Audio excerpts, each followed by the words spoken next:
Chapter 3. The Days of Imprisonment.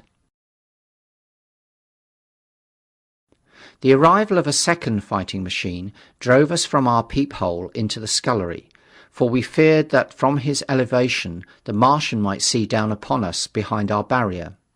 At a later date we began to feel less in danger of their eyes, for to an eye in the dazzle of the sunlight outside, our refuge must have been blank blackness, but at first the slightest suggestion of approach drove us into the scullery in heart-throbbing retreat.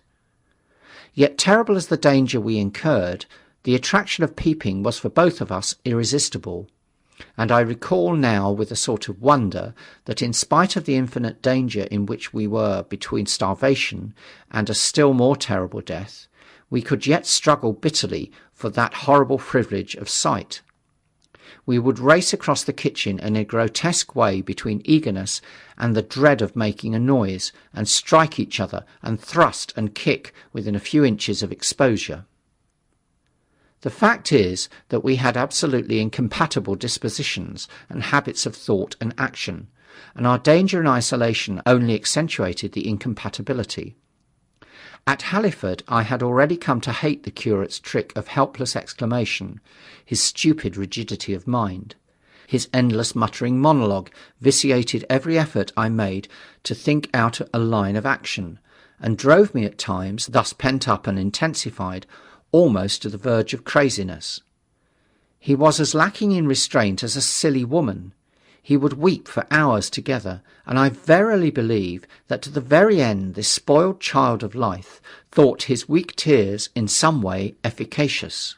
And I would sit in the darkness, unable to keep my mind off him by reason of his importunities. He ate more than I did, and it was in vain I pointed out that our only chance of life was to stop in the house until the Martians had done with their pit, that in the long patience a time might presently come when we should need food. He ate and drank impulsively in heavy meals at long intervals. He slept little.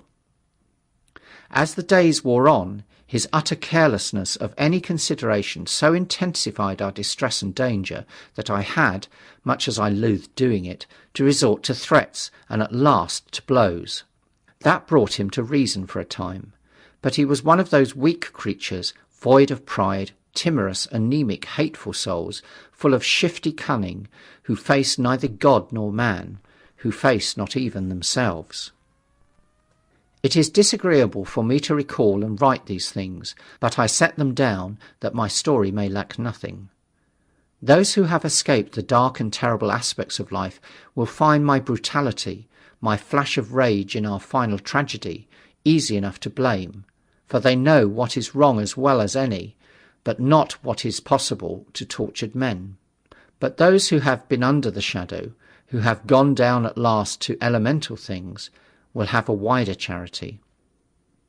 And while within we fought out our dark, dim contest of whispers, snatched food and drink, and gripping hands and blows without in the pitiless sunlight of that terrible June, was the strange wonder, the unfamiliar routine of the Martians in the pit. Let me return to those first new experiences of mine. After a long time I ventured back to the peephole to find that the newcomers had been reinforced by the occupants of no fewer than 3 of the fighting machines. These last had brought with them certain fresh appliances that stood in an orderly manner about the cylinder. The second handling machine was now completed, and was busied in serving one of the novel contrivances the big machine had brought. This was a body resembling a milk can in its general form, above which oscillated a pear-shaped receptacle, and from which a stream of white powder flowed into a circular basin below.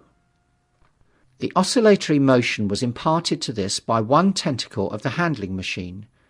With 2 spatulate hands the handling machine was digging out and flinging masses of clay into the pear-shaped receptacle above, while with another arm it periodically opened a door and removed rusty and blackened clinker from the middle part of the machine.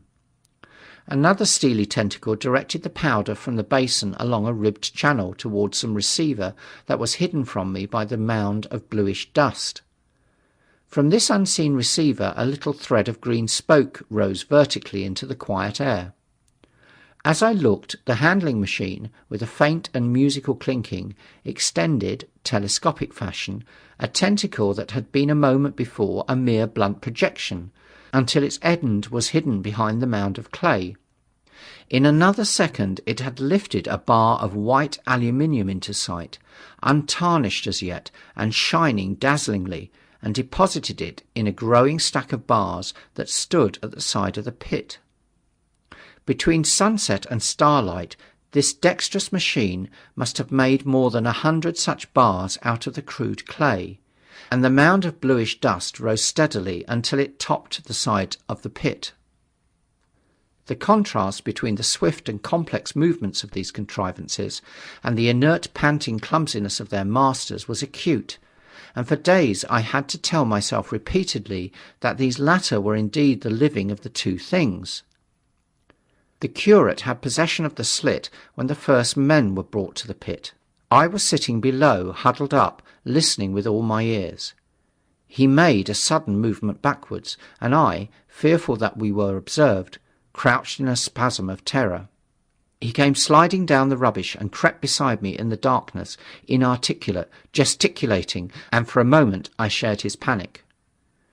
His gesture suggested a resignation of the slit, and after a little while my curiosity gave me courage, and I rose up, stepped across him, and clambered up to it.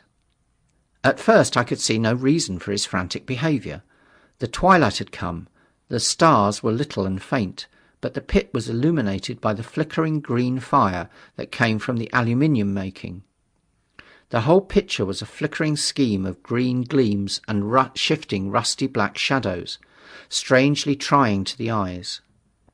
Over and through it all went the bats, heeding it not at all. The sprawling Martians were no longer to be seen.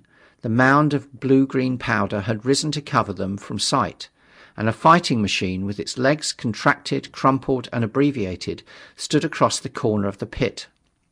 And then, amid the clangor of the machinery, came a drifting suspicion of human voices that I entertained at first only to dismiss. I crouched, watching this fighting machine closely, satisfying myself now for the first time that the hood did indeed contain a Martian. As the green flames lifted, I could see the oily gleam of his integument and the brightness of his eyes. And suddenly I heard a yell and saw a long tentacle reaching over the shoulder of the machine to the little cage that hunched upon its back. Then something struggling violently was lifted high against the sky, a black, vague enigma against the starlight. And as this black object came down again, I saw by the green brightness that it was a man.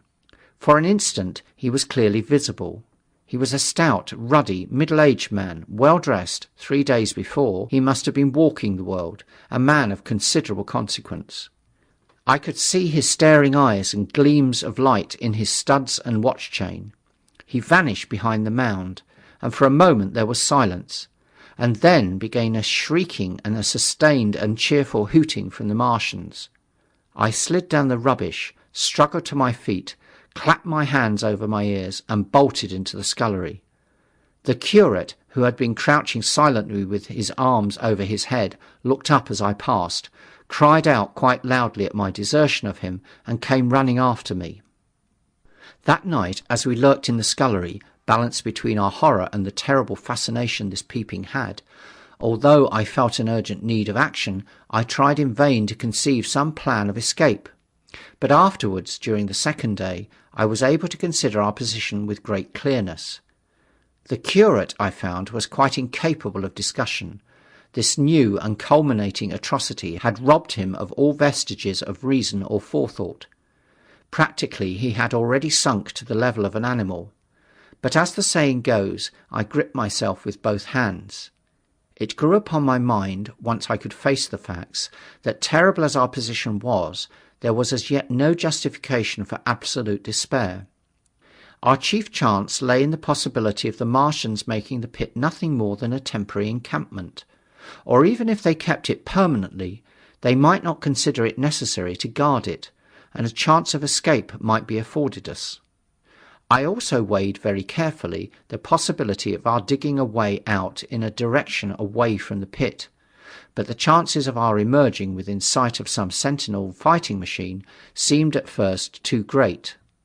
And I should have had to do all the digging myself. The curate would certainly have failed me. It was on the third day, if my memory serves me right, that I saw the lad killed. It was the only occasion on which I actually saw the Martians feed. After that experience, I avoided the hole in the wall for the better part of a day. I went into the scullery, removed the door, and spent some hours digging with my hatchet, as silently as possible. But when I had made a hole about a couple of feet deep, the loose earth collapsed noisily, and I did not dare continue. I lost heart and lay down on the scullery floor for a long time, having no spirit even to move. And after that, I abandoned altogether the idea of escaping from excavation. It's as much for the impression the Martians had made upon me that at first I entertained little or no hope of our escape being brought about by their overthrow through any human effort.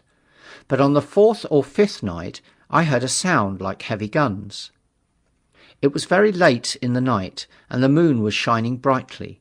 The Martians had taken away the excavating machine, and save for a fighting machine that stood in the remoter bank of the pit, and a handling machine that was buried out of my sight in a corner of the pit immediately beneath my peephole, the place was deserted by them. Except for the pale glow from the handling machine, and the bars and patches of white moonlight, the pit was in darkness, and, except for the clinking of the handling machine, quite still. That night was a beautiful serenity, save for one planet. The moon seemed to have the sky to herself.